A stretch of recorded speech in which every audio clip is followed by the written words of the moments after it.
Put on your red shoes and dance the blues. These boots are made for walking. That's just what they'll do.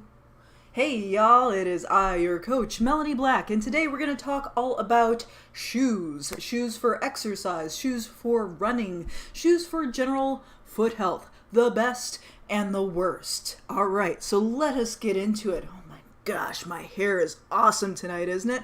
I'm feeling very Dragon Ball Z. Okay, here we go. Let's see. The questions, the actual questions that I got on this one were, what are the best and worst shoes for exercise, running, and general foot health? Let's start off with the worst, y'all. We're going to get the worst right out of the way, right off the top. Worst shoes for all of these things, and I mean all of these things. The only reason why you would wear any of these shoes is for a fashion statement. Okay, so fashion statement number 1, number 2, and number 3. Number 1, toning shoes. There are tons of lawsuits against Skechers and other companies who came out with these toning shoes. They were all the rage for half a minute, and they still sell them. Amazingly enough, people are still buying this crap. It is a very seductive promise, the promise to be able to tone your muscles and your body without exercise, just walking in these shoes. Now the problem is these shoes are like a giant rocker on the bottom of your foot, and they're very stiff, and they intentionally put you off balance. So what happens there is, number 1, greater risk of falling, rolling ankles, that kind of stuff. Oh, the number of people I saw with their arches collapsed and their ankles just like as they're walking in these things when they became popular a few years back. Oh my God, don't do it. Do not do the toning shoes. Number 1, they don't work. They don't actually, some of the lawsuits that were filed against the makers of these toning shoes had to do with the claims that they were making, which are all false as far as like being able to tone your body more. And sometimes they'll use sciencey numbers. They'll be like 11% more engagement in the calves and da-da-da. And no, just no. You will have a certain amount of, like, if you're off balance, like you'll be like, I'm trying to balance myself. But doing that nonstop with a shoe is just a clear path to injury. So just do not get the toning shoes. Absolute worst thing you can do for your feet, for your calves, for your knees, for your ankles, for your hips, and for your soles. So do not get the toning shoes. All right. Shoe number 2 that is terrible for your feet, which is probably no surprise to anyone, honestly, is the high heel. And third one on the list here is the flip-flop.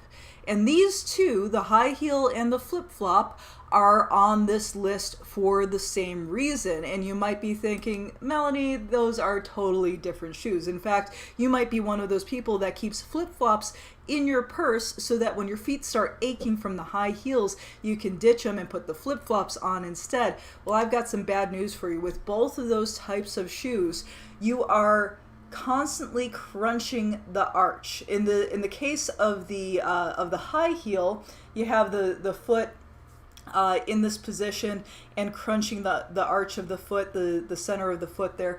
And in the case of the flip-flops specifically, you are, every time you step, in order to keep that flip-flop on your foot, your toes are crunching in slightly. And this puts a lot of the arch just isn't meant to do this over and over again, and what that can lead to is plantar fasciitis. Me and my husband, who's also a personal trainer, joke sometimes that summer is plantar fasciitis season because a lot of people will get this very, very painful condition, the inflammation of the arch of the foot, because they're wearing a flip-flop a lot during the summer and walking around for prolonged periods of time in that. So with all 3 of these, I do not recommend at all unless it is like very briefly for a fashion statement. Honey, your vanity is valid. If you want to do a quick fashion statement with one of these, you just definitely don't want to walk around in them for prolonged periods of time. You don't want to exercise in them for sure. So, flip-flops, I understand they're handy. I keep a pair by the door, so if I'm like taking out the trash or something real quick, I'm in and out, no big deal. But I wouldn't wear them for a walk, for example. Okay. So those are the worst. Don't get any of these if you don't have an interest in them for fashion's or convenience sake. In the case of the flip-flops, just don't. Just don't. Really, don't. Okay, let's move on. So we've discovered what is the worst. The reason why we want, as we're talking about footwear here, keep in mind the foot is a amazing contraption. There's a lot going on in here. There's muscles, there's tendons, there's tons of little bones. It's supporting your entire body weight. It's all connected up through the calf. It will have an impact on the knee, on the calves, all the way up into the hips. So foot health is definitely worth keeping in mind, and it's worth keeping in mind especially when we're going to invest money in footwear. So just remember, the foot is a super complicated structure. We do not want to take it for granted. Now, when you think running shoes, you probably think something like this, running and workout shoes. This is pretty standard fare, and these are okay. And I'm going to say just okay. I will say they're not necessarily good. They're not necessarily bad either. They've got sort of a medium amount of support, rather thick tread, a little bit of an arch on them. These dad shoes right here, not necessarily as good as the other two. These are generally considered like a walking shoe. These ones would be more like a running shoe as far as what they're going to talk, if you do a Google search or what's marketed to you at the store. Now, these are fine. And when I say fine, it's because they've got a medium amount of support, and especially if you're just getting started with walking or running more, you maybe want something that does have a little bit more support in it, right? So there is, we are going to talk about minimal footwear today and how to get to minimal, but we are going to be talking about everything along the way too. So if you're just getting started out walking or running, you're going to want to start with something like this, something that has a little bit more support in it, especially if you're used to more supportive shoes, because your foot needs to get stronger as it goes for all of your activities. So when we're looking at running, walking, this is a good choice for a beginner. This type of shoe, a flat piece of footwear, is what I generally recommend for weightlifting or something that is non-impact exercise, whether you're a beginner or not. So this is a preferred shoe for a lot of power lifters, is the Chuck Taylor here. Now, of these two, with ankle support and without, I recommend without ankle support. So we want something flat. We want something where we have the full foot in contact with the floor, especially for weightlifting.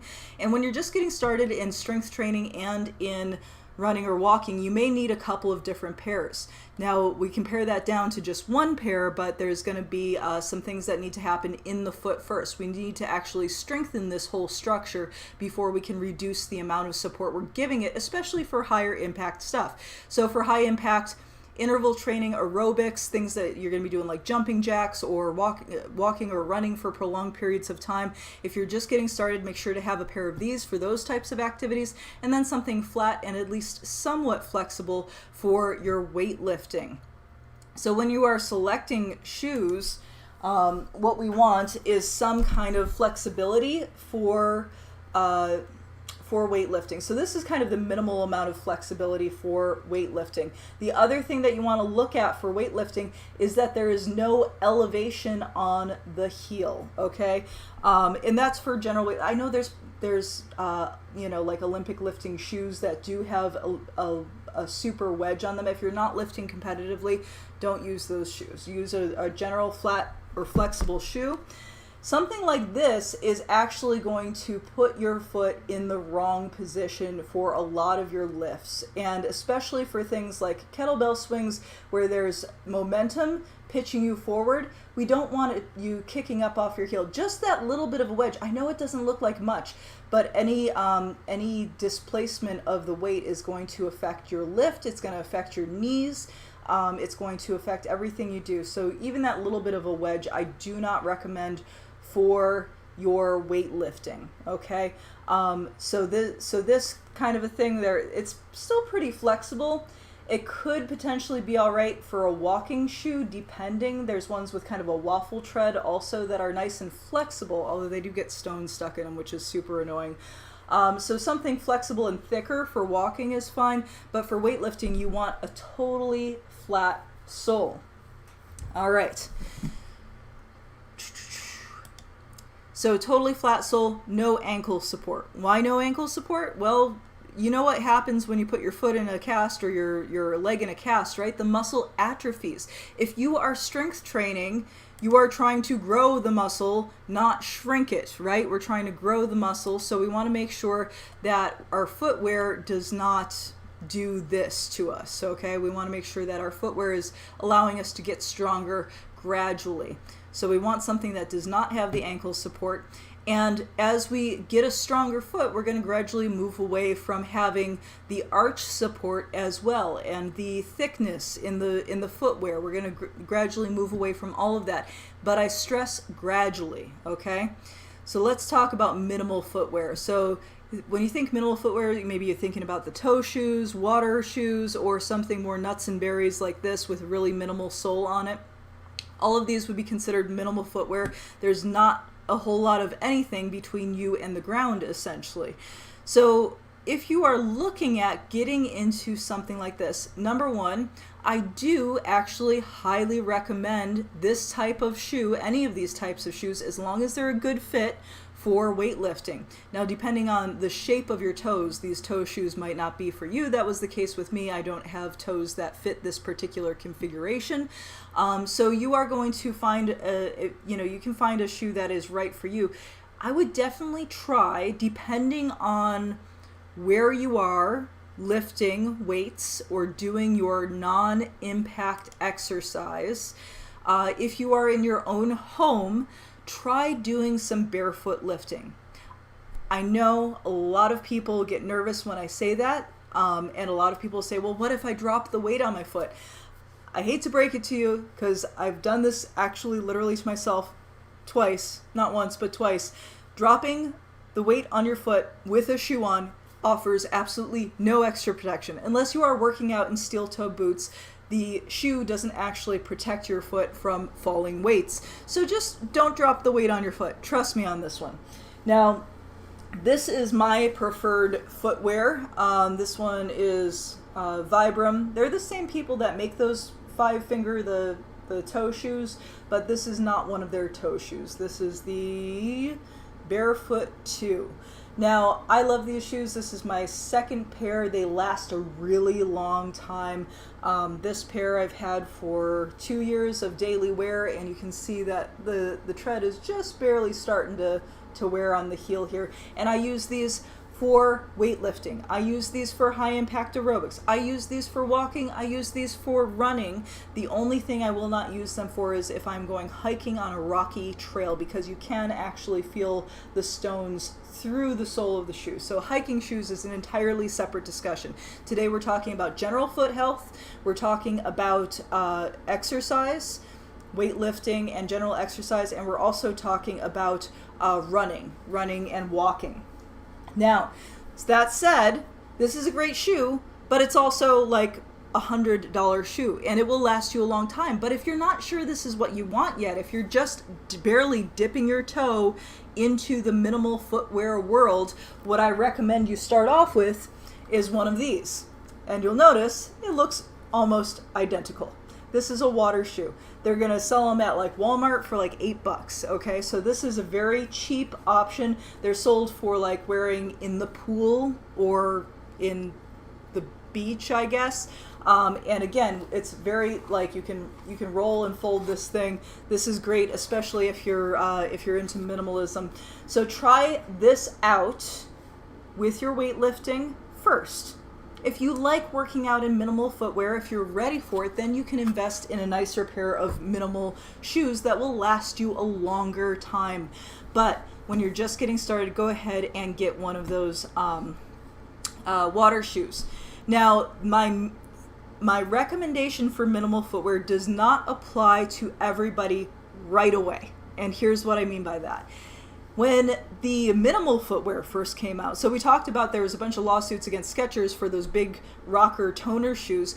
There's also a lot of problems when Vibram came out with their 5-finger shoes, these guys right here, because they were marketed as a running shoe. So what happened was runners who were used to running, who ran a lot, went out and bought these shoes and ran in them. And you think, well, what's the problem? The problem was they would get foot fractures. They would get injuries. And why? Because they were working out or running, they were running in something like this, right? So they were used to running in high impact running and high impact activities with something with all this extra cushion, all this extra support. And because of that, their foot was reliant on that support. It wasn't ready for going into a minimal piece of footwear because all of these delicate little bones and tendons and everything else had not been to the point where they were built up yet and strengthened enough yet where they could actually run in something minimal. So working up to running in minimal shoes takes a long time. When I was first getting into minimal footwear myself, going from a thicker athletic running shoe into something more minimal like this, and I did start out with water shoes, I would literally go from, at the time I was running, like 5K a day kind of, which I am now as well again, generally in that range. But what I was looking at was going from running 5K a day in the supportive footwear down to a 10-minute walk. Like literally starting with a 10-minute walk in the minimal footwear, wearing the minimal footwear for my weightlifting, for some of my aerobics, for a short walk at a time.